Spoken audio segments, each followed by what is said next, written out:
motivacionales de nuestra personalidad, nuestras creencias, y esto nos conduce a un entendimiento del potencial humano. Significa básicamente que nuestra actitud es una expresión externa de lo que está ocurriendo internamente, y esto es consistente con las leyes mentales. Con respecto a las creencias, cada uno de nosotros tiene muchas creencias en el fondo que los psicólogos llaman los conceptos propios. El concepto propio, o su descubrimiento, es considerado por muchos como el logro único y más importante para comprender el desempeño humano en el siglo XX. Yo estoy de acuerdo. El concepto propio es como, si queremos usar una analogía militar, el centro de mando. O si queremos usar una analogía técnica, es el programa central de su computadora básica. Es un grupo de creencias, valores, actitudes, sentimientos, ideas, etcétera, almacenadas en el fondo de nosotros y son el resultado de casi todas las experiencias que hemos tenido en la vida. Y algunos investigadores dicen que el concepto propio comienza a formarse aún antes del nacimiento, pero el concepto propio, una vez colocado, precede, predice y determina sus niveles de eficacia y de empeño en todas las áreas de nuestra vida. El concepto propio se convierte en el centro de mando o el programa maestro. El concepto propio de este grupo de creencias determina lo que dirá, lo que hará, cómo actuará, cómo se siente y reacciona, etc. ¿Qué significa esto? Significa que todas las mejoras en su vida externa, todos los cambios en su realidad comienzan con un cambio en su concepto propio. Les voy a explicar lo que significa. Esta es una gráfica muy simple. Hablamos de potencial humano y decimos que la persona promedio usa un 10% o menos de su potencial. Según investigaciones, tal vez es mucho menos. El Instituto Stanford Brain en Santa Clara, California, estima que tal vez se aproxime a un 2%.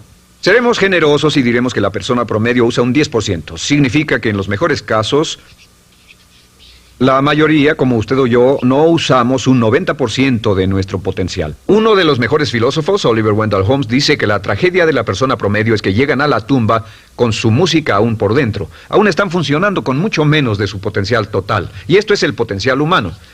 Sabemos que existe una relación directa entre el potencial humano y el concepto propio.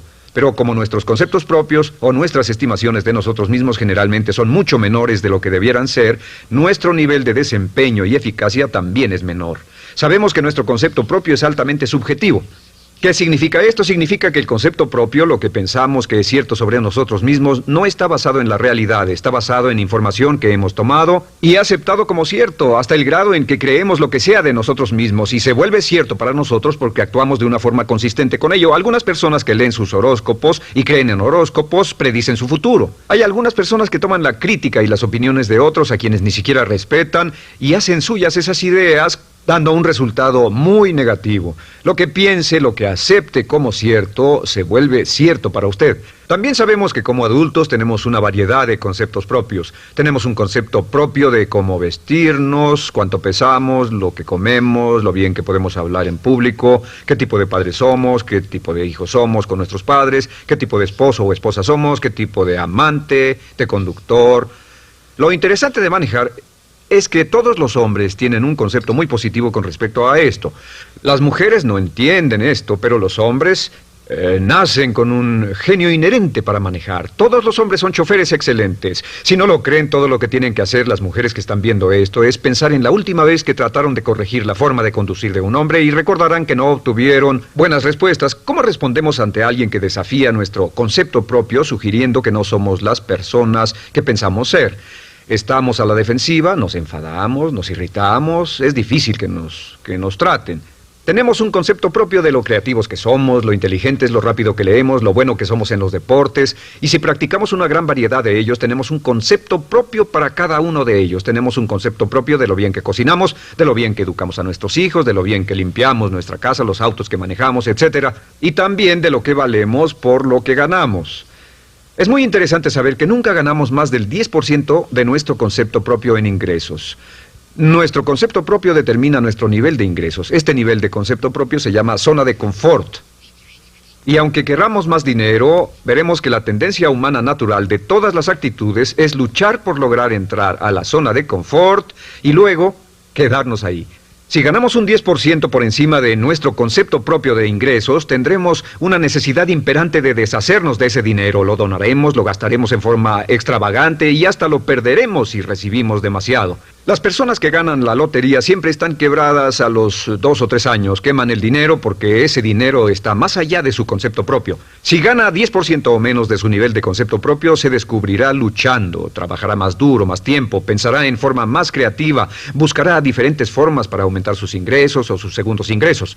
La única forma de mejorar cualquier parte de su vida, incluyendo sus ingresos, es aumentando el nivel del concepto propio de sus ingresos, comenzando a pensar en usted como si estuviera ganando más dinero. Si quiere bajar de peso, la única forma en que podrá lograrlo es pensando en que está delgado. Piense en usted mismo como una persona más delgada. Si quiere volverse una persona más popular, más amorosa, más feliz o más sana, comience a pensar una y otra vez en esas cosas hasta que se vuelvan parte de su nuevo concepto propio. Hablaremos de eso más adelante. Es una parte esencial de la programación de su mente hacia el éxito. Su concepto propio global está determinado por el promedio de sus conceptos propios en las áreas que considere importantes. Ahora, su concepto propio está formado de 3 partes críticas. La primera parte del concepto propio es el ideal propio. El ideal propio es la persona que más desearía ser, es su idea de lo que constituye un ganador, es su visión ideal de lo mejor que puede ser usted. Nada más, una de las cosas que sabemos de las personas con éxito es que las personas con éxito tienen ideales propios muy claros, ideales claros de quién quieren ser en el futuro. Las que no tienen éxito tienen ideales muy vagos. El número 2 es la autoimagen. La autoimagen es como un retrato de cómo se ve a sí mismo y lo que piensa de sí mismo. La autoimagen es el espejo interno, es como se percibe a sí mismo ahora en su desempeño actual, en forma cotidiana. La tercera parte es su autoestima. Su autoestima es cómo se siente consigo mismo. Cómo se siente consigo mismo es la fuerza motriz, el motor, la fuerza poderosa dentro de su subconsciente. Es la fuerza de energía dentro de su concepto propio y determina casi todo lo que le pasa. La mejor definición de autoestima es cuánto se agrada a sí mismo. Cuánto se agrada a sí mismo como esposo, cuánto se agrada a sí mismo como empleado, cuánto se agrada a sí mismo como jefe, como inversionista, como orador profesional, como atleta, etcétera. Según se agrade a sí mismo, su nivel de autoestima, su sentimiento emocional global respecto a cualquier área de su vida, determina su desempeño y su eficacia en dicha área. Lo sorprendente es que se convierte en lo que piensa. Su concepto propio es maleable. Su autoestima puede formarse repitiendo una y otra vez: me agrada mi persona, me agrada mi persona, me agrada mi persona. Me agrada mi persona, me agrada mi persona, me agrada mi persona. Entre más se repita, me agrada mi persona, me agrada mi persona, entre más lo repita una y otra vez, más crecerá su autoestima, y entre más crezca su autoestima, más crecerá su concepto propio global. Cuando crezca su concepto propio global, su desempeño será mejor en todo lo demás que emprenda. Cada vez que diga, me agrada mi persona, me agrada mi persona, me agrada mi persona, me agrada mi persona, me agrada, será como bombearse psicológicamente. Todo lo que pase que haga que su autoestima suba, hará que se comporte mejor. Todo lo que haga que su autoestima baje hará que se comporte peor, que cometa errores, que sea infeliz, etc. Un punto crítico de agradarse a sí mismo, sobre autoestima y agradarse a sí mismo, es que, número 1, nunca puede querer a nadie más de lo que se quiere a sí mismo. Que su nivel de autoestima es determinante de la calidad de relaciones que tenga con los demás. Y número 2, es que nunca puede esperar que nadie más lo quiera o respete más de lo que se respeta a sí mismo. Cuanto se agrade o se respete a sí mismo, determina sus actitudes hacia usted. Todas las escuelas de psicología actualmente están de acuerdo en el hecho de que depende de lo que usted realmente se quiera y se respete a sí mismo como un ser humano valioso e importante, tiene efecto sobre todo lo que le pase. Cuánto se agrade a sí mismo, y lo que puede hacer es mejorar su autoestima diciendo: me agrada mi persona, me agrada mi persona, me agrada mi persona, me agrada mi persona. Y esto nos lleva a la pregunta: ¿de dónde viene el concepto de autoestima? Y descubrimos que el concepto propio es maleable, puesto que no nace con este concepto propio, no nace con ninguna idea sobre sí mismo, no nace con autoimagen ni autoestima. Nace, en cierto modo, como potencial propio. Es la mejor forma de plantearlo. La persona promedio llega al mundo como potencial puro. Y no tiene el concepto propio de que todo lo que es ahora, todo sentimiento que tiene, toda actitud o valor, tuvo que aprenderlo en el transcurso de su vida. También sabemos que el niño llega al mundo con una necesidad imperante de amor y contacto. Y como una gran cantidad de investigaciones lo indican, necesitamos mucho amor y contacto durante toda nuestra vida, pero en especial durante nuestros años de formación, porque de niños aprendemos quiénes somos, cuánto valemos, si somos importantes, inteligentes, amorosos, chistosos. Todo esto lo aprendemos por la forma en que nuestros padres nos tratan. Si nuestros padres, nuestros parientes, tíos o tías, en especial nuestros padres, nos tratan como si fuéramos realmente importantes, crecemos pensando que somos realmente importantes, pero si nuestros padres no lo hacen, pasa algo más. Sabemos que los primeros años de vida son los más importantes para el desarrollo del concepto propio, que un niño comienza a partir de cero. El niño nace sin saber quién es él o ella. Son sumamente valiosos el primero, segundo, tercero, cuarto y quinto años de vida. Algunos psicólogos pensaban que eran los 5 primeros años, pero ahora dicen que son los 3 primeros años. En sus 3 primeros años de vida el niño aprende quién es y dicen que si se les da suficiente cantidad y buena calidad de amor en los 3 a 5 primeros años, los prepara usted de por vida. Los coloca en una base sólida de autoestima y confianza en sí mismos, valor e importancia realmente. Existe una relación directa entre la calidad y la cantidad de amor y el desarrollo de una personalidad sana. Entre más amor, amor incondicional, reciba un niño en sus años formativos, más fuerte será la base de su personalidad. El reverso de la educación es que casi todos los problemas de psicosis, neurosis, perturbaciones de la personalidad y problemas de comportamiento surgen de los problemas que se tengan con el concepto propio. Ahora observemos a los adultos. Aquí está nuestra personalidad adulta. Si nos observamos, podemos llegar a reparar nuestras bases, por así decirlo, repitiéndonos una y otra vez: me agrada mi persona, me agrada mi persona, me agrada mi persona, y llevamos ese concreto reparador hacia la base de nuestra personalidad. Los niños necesitan el amor como las rosas necesitan la lluvia. Los niños que carecen de amor a menudo mueren por escasez de amor. Es una enfermedad llamada marisma. Ahora, ¿qué más sabemos sobre los niños? Sabemos que los niños llegan al mundo con 2 atributos notables. El primero es que no sienten temor. Los niños nacen sin temores. No temen a nada excepto a caerse y a los ruidos fuertes. Y esto se expresa en sus actitudes: yo puedo. Los niños llegan al mundo pensando que pueden hacer cualquier cosa, y quien haya criado a un niño hasta la edad de 3, 4 o 5 años sabe que debe pasar esos primeros años evitando que se maten, porque son como pilotos japoneses, porque no le tienen miedo a nada. Su segundo atributo es que llegan al mundo totalmente espontáneos. Dicen lo que quieren, hacen lo que quieren, son totalmente desinhibidos. Totalmente. Ellos no temen hacer nada de lo que desean, y esto se expresa en su actitud: no quiero. No tengo que hacerlo. Si ha tratado de controlar a un niño, lo habrá visto. Lo primero que dicen cuando comienza a darle órdenes, lo primero que aprenden es: no tengo que hacerlo. Claro, a veces cambiamos sus mentes de una u otra forma, pero estos son los 2 atributos con los que los niños llegan al mundo. Llegan al mundo sin temores y desinhibidos. ¿Qué significa esto? Significa que nuestro derecho innato natural es no ser temerosos y ser desinhibidos. Y solo cuando podemos crear la misma situación en nuestra vida adulta, cuando no tememos y somos desinhibidos, nos sentimos a gusto con nosotros mismos. Las mejores organizaciones, las mejores compañías son las que crean un ambiente donde nos sentimos sin temores y sin reservas para ser nosotros mismos y para hacer lo mejor de nosotros. Al crecer descubrimos que los niños aprenden de 2 maneras. La primera es por imitación. Imitan a uno o a ambos padres, en especial al padre dominante. Algunas veces el padre dominante cambiará cuando crezca el niño, y a veces los niños imitan al padre, a veces a la madre, pero aprenden por imitación.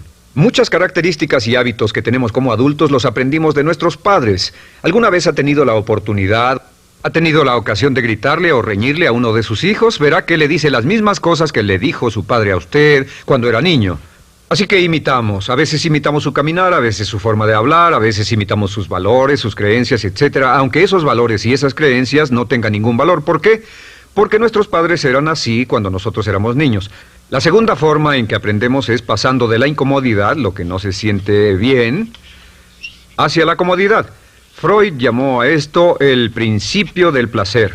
O sea que nos movemos hacia aquello que nos hace sentir cómodos, lo que nos da placer, lo que nos hace sentir bien con nosotros.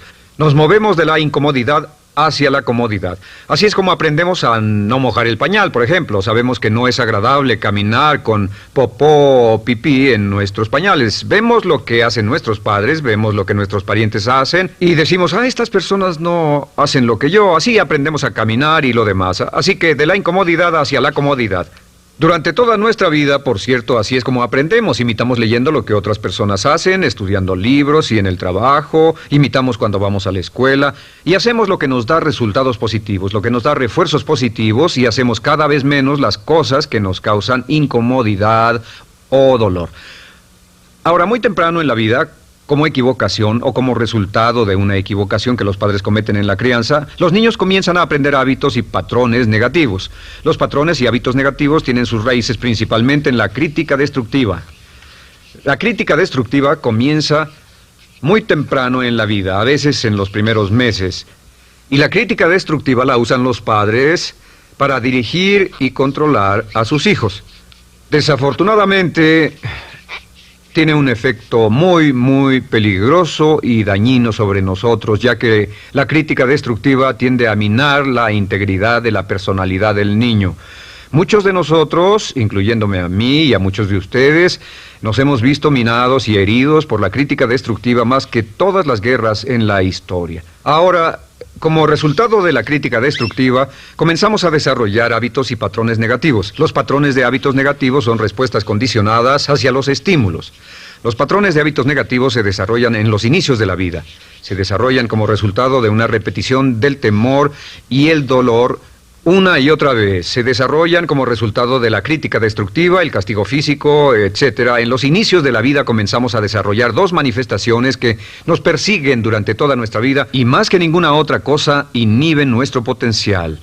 La primera es la llamada patrón de hábito negativo inhibido.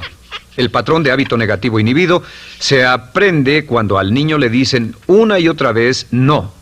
Aléjate de ahí, no toques eso, y se le castiga. Cuando el niño intenta algo nuevo, o se involucra con algo, o huele algo, o derrama algo, o rompe algo accidentalmente, el padre estalla y se enfada mucho. Como ven, el niño está impulsado por la curiosidad insaciable de explorar su mundo. Y lo que pasa es que cuando lo explora o se interesa y echa a perder algo, si el padre reacciona golpeando al niño, el niño comienza a pensar cada vez que intento algo nuevo, cada vez que intento algo diferente, cada vez que voy más allá de mis límites, cada vez que me salgo de mi zona de comodidad, cada vez que no juego sanamente, me golpean, me castigan, me lastiman, me envían a mi alcoba y me siento mal. Y muy pronto el niño desarrolla el sentimiento de no puedo, no puedo. No puedo. Cada vez que trato algo diferente, me castigan. No puedo, no puedo, no puedo. Es como la respuesta de Pavlov. Pavlov sonaba la campana y le daba de comer a un perro, y el perro salivaba y Pavlov alimentaba al perro. Mientras sonaba la campana, el perro salivaba y siguió haciendo eso, y después Pavlov solo sonaba la campana y el perro salivaba. Lo que pasa en la vida adulta es que esto crea lo que llamamos temor al fracaso. El temor al fracaso es una respuesta condicionada a un proceso de crítica destructiva que ocurre en los primeros 5 o 6 años de la vida. El temor al fracaso automáticamente nos activa, nos sentimos ansiosos, tensos, intranquilos, sentimos presiones y estrés en nuestro plexo solar, sentimos ganas de retirarnos del evento y el temor al fracaso es la razón principal por los fracasos en la vida adulta. Es la razón principal por la que evitamos cumplir plenamente nuestro potencial. De hecho, todos los patrones de hábitos negativos se experimentan en el cuerpo físico. Puedes saber cuál es un patrón de hábito negativo porque se siente en el cuerpo físico, precisamente. El patrón de hábito negativo inhibido, el temor al fracaso, el no puedo, ocurre primero que todo en el plexo solar.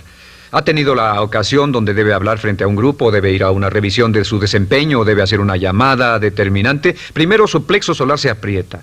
Si el temor continúa, su respiración se acelera. Su corazón comienza a latir apresuradamente, su frecuencia respiratoria aumenta y le duele la cabeza como migraña en la parte frontal, su garganta se le cierra y no puede hablar y se le seca la boca por completo. Y como se pone tan tenso y asustado, va corriendo al baño. Estas son todas las manifestaciones. No hay peligro físico, pero sí peligro psicológico, una respuesta condicionada. Cuando sentimos estas cosas, la tendencia es retirarse de la situación que las ocasiona y es la razón por la que no logramos mucho si retrocedemos. Es muy importante. El segundo patrón de hábitos negativos es el compulsivo. El patrón de hábito negativo compulsivo se aprende cuando a los niños se les dice una y otra vez, más vale que lo hagas. Si no lo haces, tendrás problemas o me las pagarás. A los niños se les convierte en recipientes del amor condicionado. Los padres no intentan hacer esto, pero lo que hacen es sugerirle al niño, no te amo, por lo tanto no estás a salvo, a menos y hasta que hagas lo que yo quiero. El niño crece sintiendo, tengo que hacer lo que quiera mi mamá. Debo complacerla, debo complacer a papá, debo complacer a los demás, debo complacer a mis parientes y a veces debo complacer a mis semejantes, debo complacer a mis maestros, debo complacer a todo el mundo y crecen con esto, debo. No puedo hacer lo que quiero hacer, debo hacer lo que complace a las demás personas. Este patrón de hábito negativo muy temprano en la vida se traduce en el temor al rechazo. El temor al rechazo lo experimentan los hombres como adultos como un comportamiento tipo A. Hablaremos del comportamiento tipo A posteriormente. El comportamiento tipo A es una necesidad compulsiva o excesivamente compulsiva de complacer de algún modo a alguien sin normas de comportamiento, prácticamente sin pensarlo. El temor al rechazo nos impulsa, nos hace muy sensibles a las necesidades de los demás. Hacemos cosas que otras personas quieren, no hacemos lo que nosotros queremos. Siempre estamos tratando de complacer a los demás, tenemos preocupaciones o nos importan las opiniones, sentimientos y actitudes de otros hasta el punto donde ocultamos nuestras necesidades. El temor al rechazo se siente en la columna del cuerpo. Se divide el cuerpo a la mitad y se siente hacia abajo en la mitad posterior del cuerpo. El primer lugar donde comienza a sentirse el temor al rechazo es generalmente en los hombros y el cuello. Nos sentimos entumidos, duros, tensos. Cuando tenemos mucho que hacer sentiremos un estrés tremendo en la columna. Los músculos se estiran en la parte posterior. A veces se manifestará como flebitis y venas varicosas y a menudo nos darán dolores de cabeza en la parte posterior de esta porque las arterias carótidas que llevan la sangre hasta la cabeza, los músculos a su alrededor se contraen y la cantidad de sangre que fluye hacia la cabeza fluye más lentamente y se siente un terrible dolor de cabeza en la parte posterior. Estos dos temores, los patrones de hábitos negativos compulsivos, el compulsivo y el inhibitorio, son resultado de la crítica destructiva, el gran destructor de la personalidad que nos persigue durante toda la vida. Y lo maravilloso de todo esto es que como son patrones de hábitos aprendidos, podemos olvidarlos. Podemos acabar con el temor al fracaso que nos detiene. Podemos acabar con el temor al rechazo que hace que hagamos cosas que complacen a los demás en vez de complacernos a nosotros, trabajando con nuestra propia autoestima. Porque existe una relación inversa entre la autoestima y el patrón de hábitos negativos. Porque entre más se agrade a sí mismo, menos teme al fracaso. Entre más se agrade a sí mismo, menos teme al rechazo. Entre más se agrade a sí mismo, menos temerá a cualquier cosa. Y si sigue repitiendo, me agrada mi persona, me agrada mi persona, me agrada mi persona una y otra vez, si sigue diciendo esto, con el tiempo su autoestima sube más y más y más y más y sus temores desde luego bajan. Cuando su autoestima sube, sus temores van en dirección opuesta. Ahora, ¿cómo enfrentar la crítica destructiva si debe criticar a otras personas? Pues eso es muy simple. Muchos padres nos han preguntado eso. ¿Cómo se controla a los niños? Una de las claves para controlar a los niños es dirigirlos para que hagan algo constructivo en lugar de hacer algo destructivo. Otra cosa que debe recordarse es que lo que quiere hacer es que quiere dar una crítica informativa, crítica constructiva, lo que significa que se les dice a los niños lo que pueden hacer o a los adultos lo que pueden hacer mejor. Todo el propósito de dar retroalimentación de cualquier tipo es mejorar el desempeño. Si es padre o si es jefe o si es una persona en una relación, si una persona está haciendo algo malo o inadecuado, todo el propósito de darles cualquier tipo de retroalimentación es para que puedan hacerlo mejor. Sin embargo, existe una relación directa entre la autoestima y la crítica destructiva. Cada vez que se critica a una persona, su autoestima baja. Y cada vez que su autoestima baja, su habilidad para desempeñarse baja. Si critica a una persona en forma destructiva demasiado tiempo, llegará a un punto donde no intentarán nada. Se convierte en lo que llamamos hipersensible. Un adulto hipersensible es aquel que no puede aceptar críticas de nadie. Un adulto hipersensible es una persona que está muy tensa, ansiosa, si siquiera sugiere que no está haciendo lo correcto. Si trata con un adulto hipersensible, la clave es sentarlo y recordar 4 cosas. Número 1, comenzar con alabanzas. Número 2, proteja la autoestima de la persona a toda costa. Número 3, discuta el desempeño y no a la persona. Hable del comportamiento más que de la persona. Y número 4 es enfocarse hacia el futuro en vez de en el pasado. Enfóquese hacia lo que va a hacerse en forma diferente en el futuro en vez de lo que pasó en el pasado. ¿Por qué? Una razón muy simple, porque una persona no puede controlar el pasado. Al no poder controlar el pasado, cualquier crítica de lo que han hecho en el pasado les da un estrés tremendo y frustración. Así que, en resumen, la clave del éxito en la vida es una actitud mental positiva. Una actitud mental positiva se basa en expectativas de éxito, de una serie de expectativas positivas. Esa serie de expectativas positivas se basa en sus creencias y en su concepto de sí mismo. El centro de su concepto propio que determina su eficacia en la vida es su autoestima, y su autoestima se mide por cuanto se valore a sí mismo. Las 2 cosas que nos frenan más que nada son el temor al fracaso y el temor al rechazo. Y uno de nuestros secretos centrales de éxito es este: conviértase en un organismo generador de autoestima perpetua. Haga continuamente cosas para usted mismo, hacia sí mismo en su vida, que hagan que se agrade a sí mismo, que se ame, que se acepte, que se respete, que hagan que se sienta fantástico con usted mismo.